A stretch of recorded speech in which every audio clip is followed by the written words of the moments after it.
Well, hey there. Just before we jump into today's episode, I want to tell you about our friends over at MAI Fulfillment. Now, they really are a smarter 3PL partner for e-commerce brands that need more than just basic pick, pack, and ship.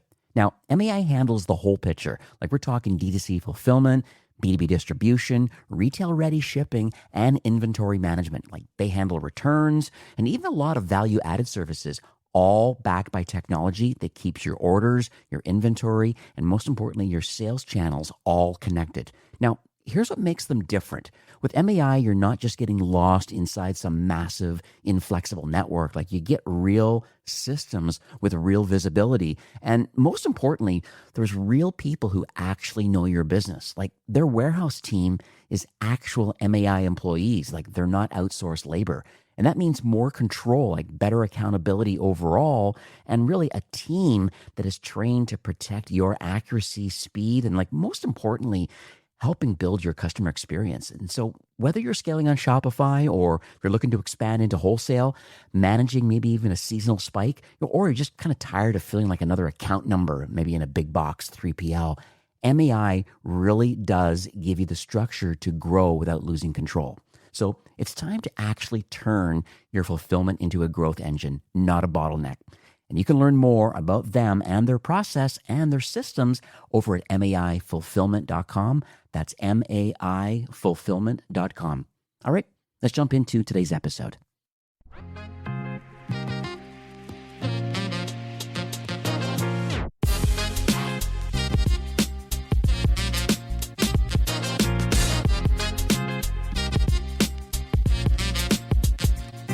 All right, well, welcome back to E-commerce Fastlane. I'm your host, Steve Hutt. Now, today we're going to talk a little bit about building what I'm going to call more of an offshore team that actually works, I think is the imperative part. And think about it, like if you're, support inbox or you have, fulfillment handoff challenges or maybe just daily operations are all kind of running through one or two people who have, maybe they're the bottleneck of the business. This episode is definitely going to be for you. And, if you're not really ready yet to make an offshore hire, I believe you should really stick around because the most useful part, I believe, of today's conversation is really how to tell the difference between when you're ready and when you're not ready for an offshore hire. My guest, and I did some research kind of before recording today, and my guest mentioned that really the cost savings really is the wrong reason to hire offshore, and that that brands that are chasing literally like the cheapest labor end up actually paying a lot more. And in some cases, he makes the argument that sometimes you're paying double of kind of what you should be paying. And hopefully, we get into exactly what he means about that in a few minutes. My guest is Nico, and he's the co-founder of a company called Penbrothers. He's the CEO and co-founder. I believe they started, and we'll hear the story in a moment. I believe he started in 2014, and he built remote team, or he does build remote team for hundreds of companies around the world, and even his own organization. They're in the Philippines. Is now I think they have over 1,000 people now as part of their organization, and I'm really hoping by the end of this that you'll understand that the different roles that that you can start off with, like these are real. Like this, I really want to understand like the real reasons why people need an offshore team, and then really how to tell when you're ready to make this sort of hire, and then the benefits and the upside that brands get by having an offshore team out of the Philippines. So, Nico, welcome to the show. Yeah, Steve, thank you for having me. It's a pleasure to be here. And thank you for that short introduction about what we do. And happy to explain a little bit more and go deeper. Yeah, absolutely. And so it's interesting. So you started, from what I understand, in 2014. You had, I believe, one office kind of in the metro, kind of Manila, Philippines kind of area. So can you talk a bit about like what were you actually trying to fix maybe in the first year of operations with your company? Yeah, I mean, absolutely. I think at the beginning, when we started, there was a lot of things we had to fix. We had the experience of building teams in the Philippines, but not by ourselves, but for my previous employer, and always using already local infrastructure and local teams and partners that existed. So doing it ourselves, my co-founder and us, or my co-founder and I, was obviously a little bit different. And we learned very quickly that we had figured out a few things well based on our experience, and a few things that we completely underestimated. So, I mean, simple things, for example, that when we set up our first little office, we thought that we had installed a good internet and a strong enough Wi-Fi. And then we realized within the first month that that was definitely not the case, and that we had completely underestimated what it takes to run as little as 30 people be from an office space, all using Wi-Fi and all connecting. So little things like that at the end of the day. I mean, you're trying to shoestring everything. You try to, make it work with as little money as possible while still providing high quality, as much as you can, high quality service. So that was a interesting learning, to be very honest, and we learned a lot. Yeah, it's interesting because I believe you kind of lived and literally like you worked in quite a few different countries, and likely, just being an entrepreneurial person, I'm sure you've seen a lot of talented people that kind of like leave home to go and find work. It's so interesting that just seems to be the reality. But I think, like kind of post COVID, that's actually not really a reality anymore. It seems that part of the DNA now of Penbrothers really is about what you've built now is really about finding talented people, in this particular case in the Philippines, and then giving them an opportunity. And I think you're the source of truth now, people looking for this sort of like high quality talent, and you're giving the local talented pool in the Philippines opportunity to be able to work from home instead of having to physically move to other countries.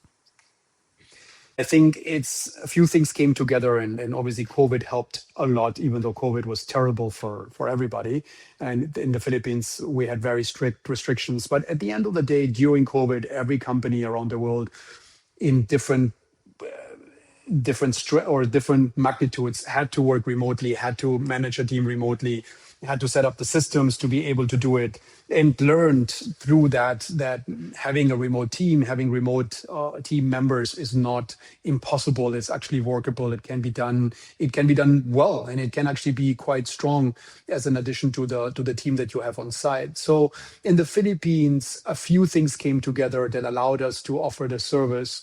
One was the learning during COVID, but also itself that even before COVID, there was large investments by very large corporations, be it American, be it Australians, Europeans, that were building initial call centers, but then over time actually going up the experience level and the quality of the talent, and we're building like what they call captured centers, so really big offices in the Philippines that they own, they operate, they manage to support the global operations. I mean, to give you a couple of examples, the big four accounting firms, they all have big offices in the Philippines that support their accounting operations globally.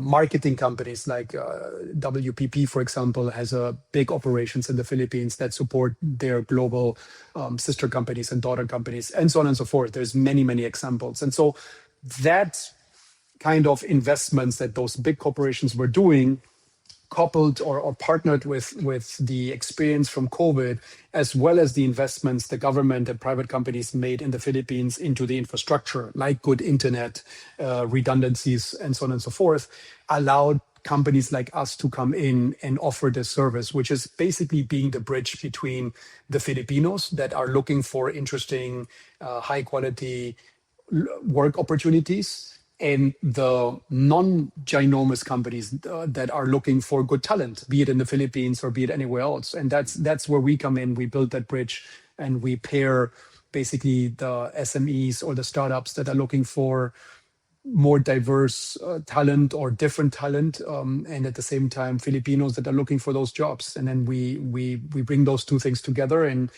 help set it up and help manage it over time. So a few things had to come together. This would not have been possible, I guess, 30 years ago. Yeah. And pre-COVID, it was already possible, but it was much harder to make it work and to sell it because companies were not too open to the idea of having remote teams. But nowadays, it has become much easier.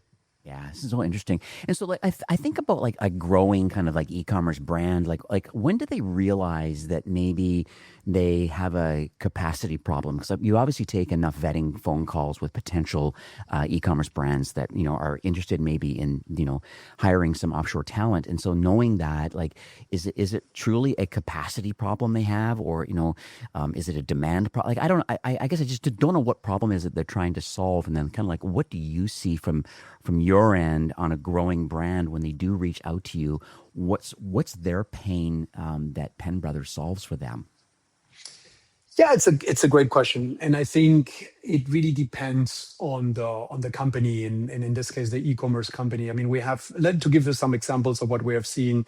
We have seen some that really knock on the door and look at Philippines and other alternatives because it's a capacity issue, and they're not able to quickly or fast enough hire the people in their own backyard, because there's not enough people or it's too expensive. It would burn their cash too fast, for example.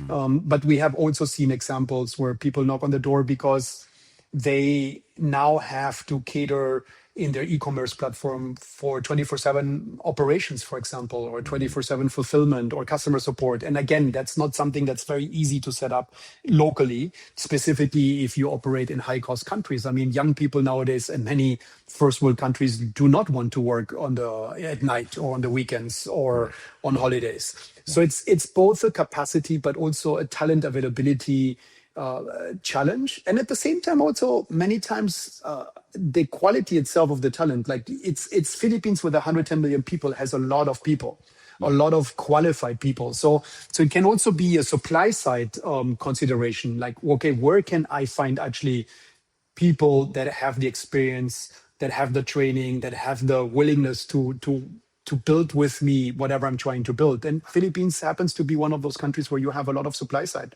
good Yeah. supply. I mean, high quality supply side. Yeah. It's interesting. So when a DTC brand actually comes to you, let's say for the first time, like which roles do you tell them? I mean, not that you're forcing your business logic on them, but there's obviously is an ongoing dialogue. And where do you see the most roles that are implemented or can be handed off through Penbrothers? I'm just curious, and then and why those ones are the most popular ones is certainly at the beginning stages of moving, some of the business logic or some of the business work through Penbrothers. Yeah, I think generally speaking, this applies to every organization that is looking for this. It's usually we always recommend start with roles that are very process driven, where it's easier to identify, okay, what are the KPIs, what are the processes. You can easily onboard a person or a team remotely because it's easy to explain. Right. There is clear technical requirements that what you're looking like, what success looks like. It's much more difficult if you try to do this with roles that are much more creative, for example. Like if you're going to hire somebody to do a much more creative role where success is much more in the eye of the beholder, that becomes tricky because the person might do a great job, but it's not what the counterparty wanted. So process driven roles that are easier to onboard, easier to explain. I think those are the ones that we always recommend to start with because it's clearer what success looks like. And it's also easier to identify good talent based on those more process driven job descriptions. That's what we always recommend, regardless of what type of company you are and what type of service you provide.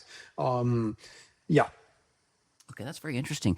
And then, so you did mention too, once again, doing my research kind of before recording, and I mentioned at the top of the show about like that, the cost savings of getting offshore talent really is the wrong reason to go offshore. Is kind of like is how you're positioning it. Can you kind of unpack that for me? Because I guess my thought is, and my mention at the top of the show was, hiring the wrong person, creates the wrong outcomes, and then all of a sudden that has a financial impact on the business versus just kind of making the right choice. They always say that hiring someone can be very, I mean, even at Shopify when I was there, they had that life story kind of interview and multiple interviews, and even you're potentially with your lead delayed on the third interview. They were very, very, very particular because they knew the cost associated with getting a bad hire is very expensive because all of the work and all the time and all the contracts and all the craziness, and then it just goes into the garbage and you have to start all over again. And I think Penbrothers goes by a little bit differently.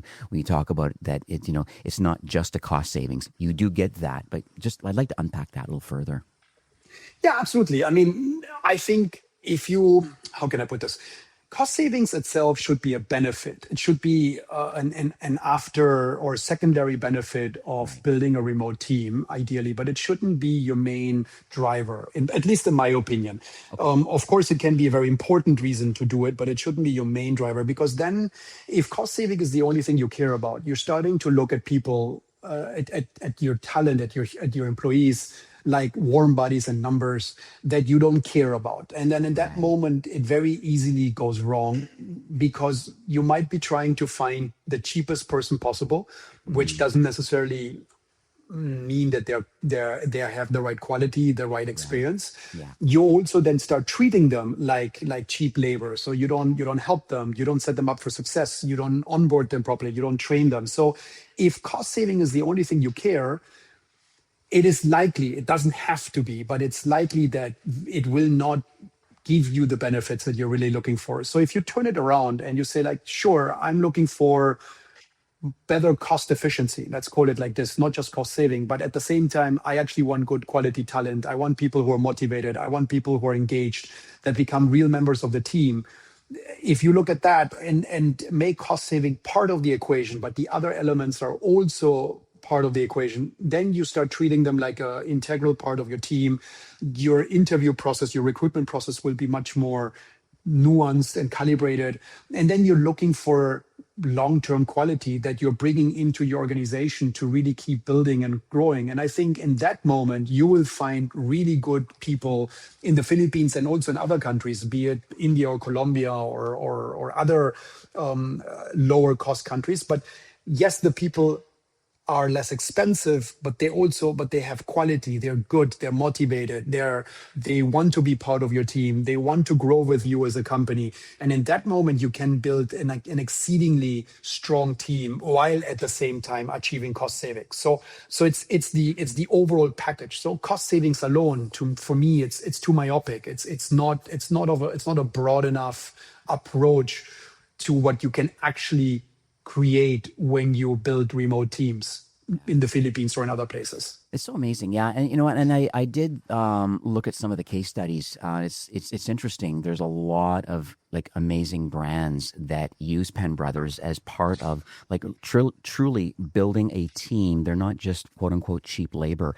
Yes, that's part of your ledger for sure, but it's not necessarily the only motivating factor. And I think treating them like like high quality employees for your business, I think that could be a lot of failures for some brands like that, if they truly are just treated like offshore teams versus part of the business.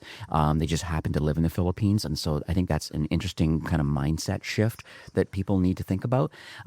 When I look at these success stories, and I'm sure there's many others that maybe aren't published that are under NDA, but is there any one that's of note that you could think about and saying, hey, here's what their life was without Penbrothers, and they got involved with us, and now here's what their life is like now with their hiring or hirings that they have done, and what success or great looks like for them today? Yeah, absolutely. I mean, I think I can use one which is obviously close to my heart because it's the company who was our first client and still is a client of ours.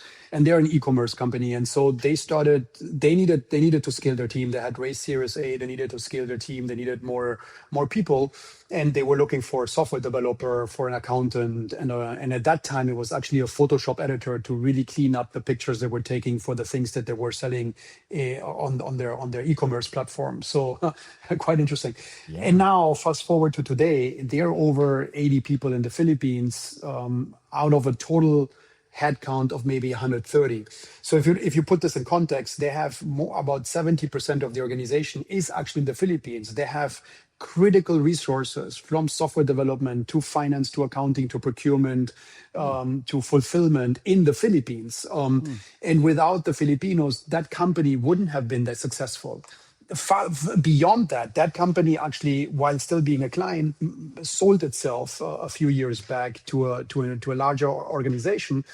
But then if you look at at the way organizations, I guess, buy other companies, it's always a multiple of EBITDA. It's an and so. But now, if you, on top of having a great team, you also have a very cost-effective or efficient team, which means that you have a higher EBITDA, you have better margins, then you get also a higher multiple, or you overall you make more money also when you get to the point that you're selling your company. So I think that company is an example of building a remote team that was an all-around success, from the quality of the people to actually scaling the company, growing the company, to actually the value of the remote team when they sold the company. So that's a beautiful example, in my opinion, at least. But obviously, I'm biased. that really worked out for the owners and founders. Yeah, that's amazing. Thanks for sharing that. I'll put that link in the show notes for sure. My other question is around physically. Where do these workers work from? So are these work from home opportunities? And then for people that have signed up, let's say these are the people in the Philippines that are looking for work and have been vetted and have the talent that has a need for it, be it customer service through to engineering. Once they sign up, are they working out of a Penbrothers kind of like co-location? Are they working from home? So I'd like to figure out that. And then the next step is that what is the communication style that most North American brands are doing with these remote workers? Because I'm sure there's like a certain like level of management control, that it's not kind of a free-for-all. And like, how do we make sure that the correct work's being done? There's an audits, and I'm just curious on the overall function and flow. Yeah, absolutely. So let me start with the first question. That nowadays really comes down to the client's not priority, preference. Okay. So we have clients, many clients nowadays after COVID, that has significantly changed, who are completely open to having their talent work remotely. And in that moment, we then set them up remotely. That could be from their home, that could be from a local co-working area, or it could also be from a third-party provider, again, co-working. Sorry, I repeated myself. So that really comes down to the client. But we do also have clients who, either for their whole team or for certain bits and pieces of their team with us in the Philippines, want the people working either fully from the office, from one of our offices, or partially. So it's really up to the client and the client's preference, because we do have clients who do have, let's say, the accounting team, the finance team, which requires a little bit more of a security setting. So then they work fully from our offices. But regardless of that, because the people are already working remote in the Philippines, the majority of clients are then completely happy with having the people working from either their home or a remote co-working space that is not necessarily ours. And that's a significant change to what it was pre-COVID. Pre-COVID, people were building teams in the Philippines remotely, but then insisted that everybody had to be in the office, which kind of beats the purpose a little bit. To be very honest, it's kind of funny. For your second question about the processes, so the most successful clients that we have seen are those who treat that remote team as a part of their own base, like core team. So you would set up the same processes and the same structures that you would set up with the team that is working next to you in your home state or your home country. Yeah. You would have check-ins, you would have huddles, you would have reporting lines and structures, and maybe Monday morning team meetings, and so on and so forth. So you actually replicate the same thing you do at home. So for that though to work, you need to then align the working hours. So what we see most of the times is that people work either fully, let's say, Canadian US time, or have an overlap that is sufficiently long, that's 2, 3, 4 hours, that people can like work with each other, talk to each other, see each other on screen, and so on and so forth. And then last but not least, same as you would, I think, if you're a growing organization, let's say you are in Vancouver, but you have people, you have a larger team in San Francisco, you would also from time to time send somebody down there and visit them and meet them, or bring them up and join team building activities and whatnot. Yeah. And we see the same with remote teams. We have many clients who then visit the Philippines and do team building activities and training and whatnot, and vice versa. Specifically, clients that are more in the vicinity, new employees flying over to the client's head office and getting a week or 2 weeks of onboarding and training. So I think at the end of the day, the more you treat them like like a core part of your team, they more likely it will be successful. Yeah, it sounds like even like in Shopify, for example, when I was there, obviously I would be, I was a merchant success team member. So I would have a book of merchants and, and there was a certain kind of requirement of what my day-to-day looked like. But I also had a team lead and we just called them like, they're like people accelerators was what the word was. They were managing their team. They're not doing client-facing work. Their work is let's make sure that, anything that the team members, me, for example, anything that they needed, and there was ongoing training. And yes, we had weekly stand-ups. Sometimes we would do async things where, he would do like a quick 5-minute video. Hey guys, yada, yada, yada. I know everybody's busy this week, but just so you know, and off it goes into Slack. And then we had our own dedicated Slack, and then we had shared Slack channels. So then so you're overall part of the overall org. You could see what engineering and what marketing was doing, but then you also were in the success org, and you kind of knew what was going on, and then you could see what was happening in the sales org. And I think so. Overall, I agree with you. I think it's really cool that's the mindset of like exactly what large kind of SaaS companies do. You don't necessarily need to be from within the North American market. You can have people, and we do. Shopify has like locations all around the world and leads all around the world. People in the APAC region and people in Europe and all over. And clearly that success works. So this is really great to hear. Yeah, I love that. So I want to talk about the Hypercare because I saw this framework and I've never heard of it before, and I think it's interesting because, like, I guess the premise is that maybe the typical failure rate of getting somebody offshore as a new hire, I think things can fall off the rails a bit, not having a system and a process. Can you let us know what Hypercare framework actually is, and how it might be useful for those that are listening today? No, absolutely. I mean, at the end of the day, we have been doing this for 12 years. And so we were looking at which clients were more successful in onboarding members and which clients were less successful. Right. And then we're assessing that data. We then identified a few key things, including our own employees that we hire to provide our service.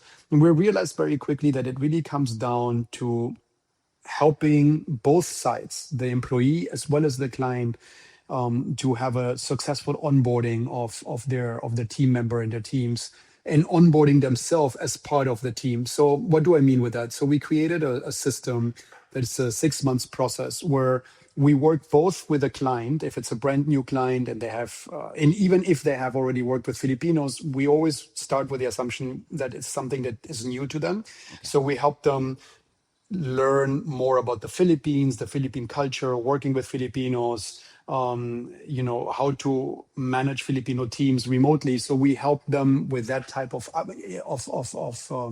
onboarding and training. And at the same time, we do the same with the employee or employees that they're hiring. So they also undergo a 6-month hand-holding, let's call it like that. That's why we call it Hypercare, where we onboard them. We have weekly touching points at the beginning from our HR team to see how they are, how they're doing, if if there's any problems, any challenges, anything we could then communicate back to the client. So we try to be as much as possible that HR business partner, that bridge builder, to enable the new employee to successfully onboard him or herself, and vice versa, also from a customer success side, to really help the client onboard themselves, because it's not easy to have a remote team. I'm I'm not No. underestimating the Yeah, challenges of no. having a remote team, Yeah. but because it's not easy, we build the system to be that bridge. And it doesn't mean that after 6 months we are done, we walk away. Now it's we're not there anymore. Of course, we keep supporting, but the first 6 months is the most critical. And then what we have seen in our numbers is that if you do this correctly, if you make it happen, the success rates of new employees staying on after 6 months is much higher. And at the same time, equally the success rate of clients who then hire one person and are happy and then hire second, the third, the fourth, and so on and so forth is much higher. So it's a system that we have established, and time and money that we invested into is because we really believe that we need to enable both parties to be successful. And if we enable them to be successful, then automatically clients will grow with us. I see. So Filipinos learn about Penbrothers just because they're employment seeking humans, and they're looking for new opportunities for themselves. So they become available through Penbrothers, and then I guess the original kind of like onboarding process or a discovery call, we kind of understand maybe any kind of roles or certain things that maybe there's a hiring gap, and then I think that's kind of the process you go through. You find these gaps, discuss some of the options, and so once Penbrothers finds and vets appropriate talent, in the end, the brand makes the decision of who they're hiring and why. But then what happens moving forward? So is the salary negotiations a part of something that Penbrothers offers as a recommended salary based on the role and their experience? And then physically, how is the brand paying the end talent? Like, are they on payroll with Penbrothers? Are they on payroll directly? Because I'm worried about a taxation thing internationally, how brands look at it. Yeah, so it's basically we are an EOR, so an employer on record, or with bells and whistles. So we are the ones who then employ the person. Okay. We are responsible for everything which has to do with Philippine labor law compliance, tax compliance, Okay. and so on and so forth. So that's on our end, and then we have a B2B agreement with the client. So the client basically, but it's a transparent B2B agreement. What I mean with that, it's that it's immediately clear to the client and visible at any point in time how much of the salary, how much is the overall salary, how much of that goes to the employee, how much goes to taxation, how much goes to social security, and so on and so forth. So it's a transparent system, because I believe that if you want to treat your people as an integral part of your team, you need to be transparent about it, and you need to know what goes where and into which pocket. Otherwise, there are too many incentives to do this incorrectly, or try to, I guess, push salaries down, or other things that maybe companies do that I disagree with. Anyway, I'm digressing. So going back to your question, at the end of the day, the employment risk is with us. That's why we charge a management fee. And the bells and whistles that I mentioned before has to do with your first part of the question. So we will do the heavy lifting on the recruitment by identifying right candidates, delivering them to our clients. The clients will then do their next level interviews. We will schedule everything, arrange everything. We will then coordinate with the clients to make sure who they like, who they want to shortlist, who they want to move on with a job offer. But we at every point in time along this process, we are there consultative. So we help them identify, okay, this is the right salary for this person. These are the right benefits for this type of experience level and salary level. Benefits meaning, for example, HMO like health insurance packages, and so on and so forth. So really to be there, because it's very easy to get confused when you build a remote team about what's the right salary. And this looks like a really great salary, but then when you actually do the research, you realize, oh, it's too high, or maybe it's too low. So things like that. So we are always there supporting the client to ideate through it and identify what's the right way to doing it based on our experience and our know-how in the Philippines. And not only during the hiring process, but also later on, like on an annual basis, we help with salary benchmarking and all that, because Philippines being well, an upper middle class country has salary inflation or wage inflation. So you need to adjust for that, because if you don't adjust for that, people will assume that you don't like them, and then they will they will look for another job. So all those little nuances that you might not have in your home country, or not to such a degree. So we're always there to support. But as I said, once the client decides that they want to employ a person, then we kick in and become the employer. And then we turn around from employing the person to becoming your HR business partner in the Philippines to support you with anything afterwards that is needed, from team building to facilitating learning and development to troubleshooting if there's a problem with an employee, and so on and so forth. So we are your HR partner in the Philippines. That's the bells and whistles. It was interesting too, because I think a lot of brands kind of get started thinking about the cost saving side of it, and they go down the gig economy kind of road, and hiring someone for like a particular project, or testing, temporarily just to kind of see how it works out. The reality with a system like that, and I have firsthand experience on that, is that then you're forced to send these kind of contract agreements and saying that, hey, you know what, you're an independent contractor, you're responsible for your own taxes. Please sign here, and doing an annual one like that.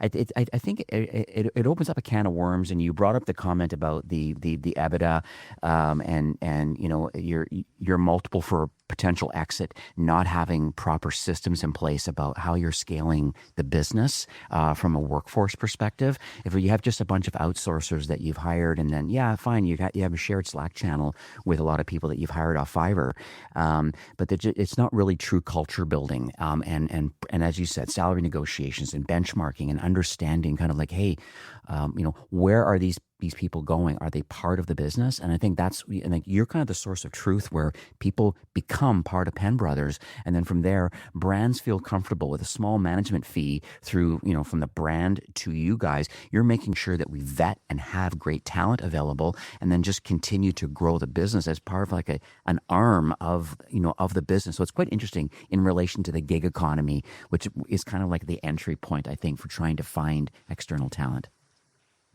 Yeah, I agree. And I think the gig economy is very valuable, and it is a great way of actually experimenting with it, trying it out and seeing if it works and if there is actually good talent.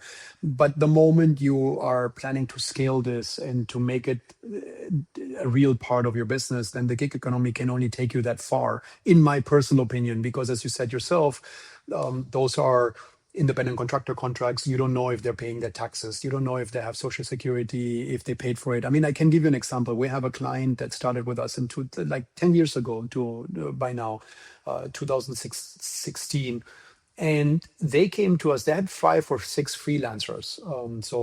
That they were hiring directly, and they were paying them through, I guess, PayPal or whatever was the right thing to do at that time. Mm-hmm. And one of them got pregnant, and then she went to the doctor. The doctor said, like, well, that's so nice and shiny, but you need to start paying cash, or paying, because you didn't pay social security, you didn't pay Philippine health insurance, so you cannot avail from it. And she basically, I guess, was a little bit unhappy about that, and started raising this to her employee, or the person that she perceived was her employee, even though she was a freelancer. But humans at that moment will go to whoever they feel they have a connection to, and they feel is co-responsible, I guess, in a way. And then the employee, or the employer, sorry, not the employee, the employer looked at it and said, like, well, this is not long-term sustainable, specifically not if I want to build a bigger team. And that's how they came to us. And by now they're over 100 plus people also. So it's I think freelancing is great, but it comes with complications, specifically if you're scaling it, specifically, and I can give you many more examples. Like, what about the data privacy? What about the system, the laptops they use? Are they properly set up? Are they compliant? Can you control it? What about other components that are important? So all of that comes in once you start scaling and growing, which I think the gig economy can only take you that far. And then it starts becoming maybe more critical that you really think it through and say, like, well, is this still the right structure, or should I maybe do it differently and more compliant? And also, do I want to retain the people? Because retention of very good talent is not as easy through the gig economy, in my opinion. No, Yeah. that's true. Yeah, that's very true because it's a little bit of a shiny object too because they rightfully so are a little bit selfish. And I think they always have a lot of irons in the fire. They're not just on Fiverr; they're on a lot of the gig economy websites, trying to figure out, the next bunch of revenue that they're trying to bring in versus I think there's some smarter, craftier people that maybe would show up at Penbrothers and saying, "Hey, you know what? Here's my skill set, and I'm looking for some like long-term employment. I'm sick of the not having the consistency of income with a North American brand or a European brand that requires this sort of help." No, absolutely, and we see that in our numbers. I mean, we see companies that come to us because they built a team, they were very happy with the team, but then they realized that the team or some key members of the team were just looking for the next better gig, and got a better offer somewhere here and better offer somewhere there. And there was limited loyalty, so to speak. I mean, there's different reasons to rethink this. But again, I don't want to badmouth the gig economy because I think the gig economy has a lot of benefits, specifically when you're still young, you're still small, you're trying things out, you don't need a full-time person, then it makes total sense to do it through Fiverr or Upwork or all the other gig economy platforms that are out there. I think they are valuable, but let's turn it around. You have suddenly this great person, like somebody who becomes essential to your organization.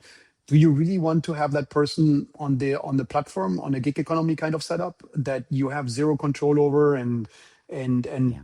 no, yeah, I mean I wouldn't, to be very honest, but No, I again, know. everybody has different risk appetites. Yeah.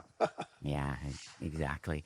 I have like one kind of final question before we kind of wrap up. It's probably a big question, but the ongoing narrative this year has been, is AI going to replace a lot of jobs?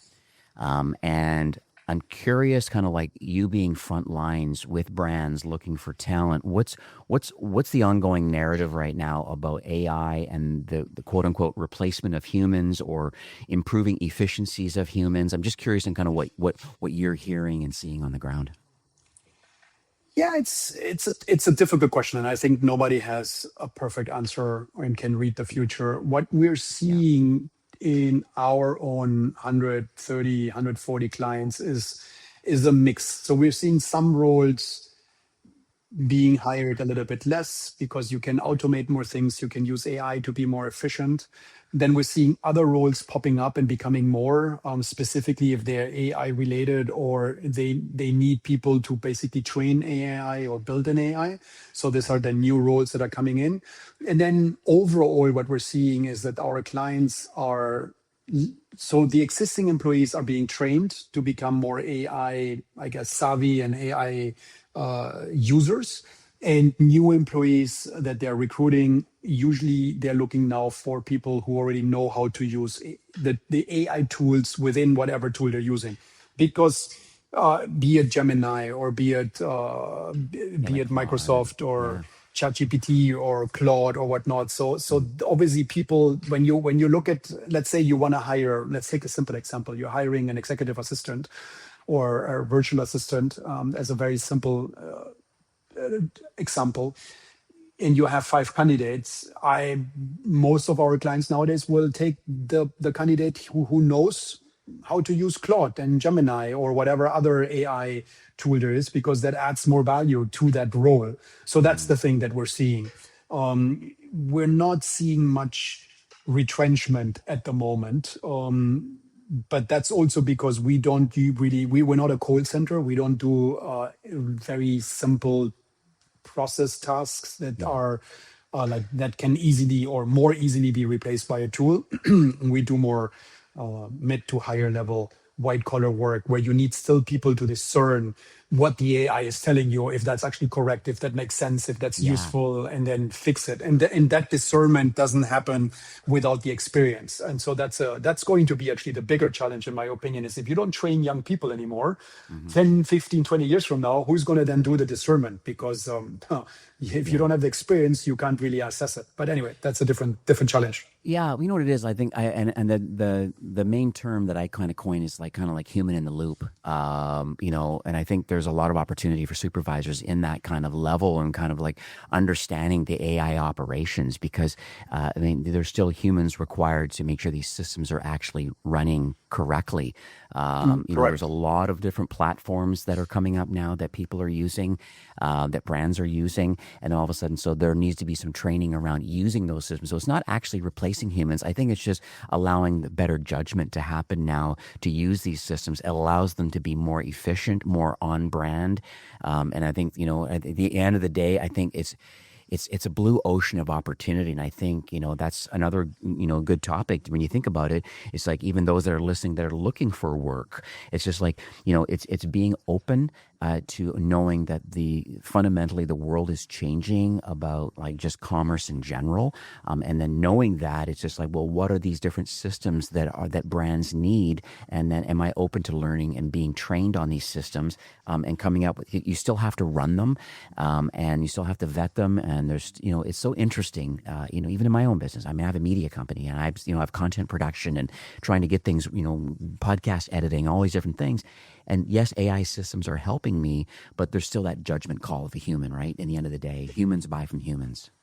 Absolutely. And then the other thing you will see, and you can see that already. I mean, at least in some countries, you can see. So some, I think it's like airlines. Let me put it this way: you will always have the budget airlines and the mid-level airlines and then the Right. more premium airlines, because people will also segment themselves and choose that some people will not want to speak to or not buy from a company that uses only AI to do the customer support. They will Yeah. choose another company that sells most likely a very similar thing but has a human to interact with, and then that company will just charge more. So there will be another way of segmentation that will also have with that will happen through that. At least in my opinion, I would assume that that's what's going to happen.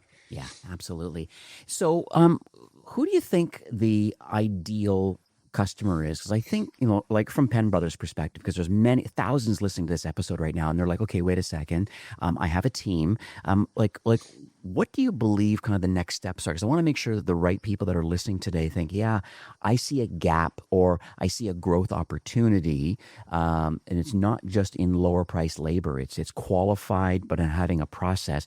Who do you believe your I'm going to call it ICP, but your ideal customer profile? Who are these brands that you believe are most successful on your platform, and what do you believe some of these next steps might be for them? Yeah, I mean, at the end of the day, if you happen to have an open position and it's staying open for longer than what you want and hope for, that means that you're struggling finding the right talent for whatever reasons that might be. And I think at that moment, working with somebody like us could be quite interesting as a way to explore, can you find that talent that you're looking for in a more remote setting? And that is what I would always look at. I think our most successful customers are customers that already have a certain scale, a certain size, certain processes. As I mentioned earlier in the podcast, it is easier to work initially with more process oriented roles where you can define what success looks like, and how to onboard the people and how to set them up for success.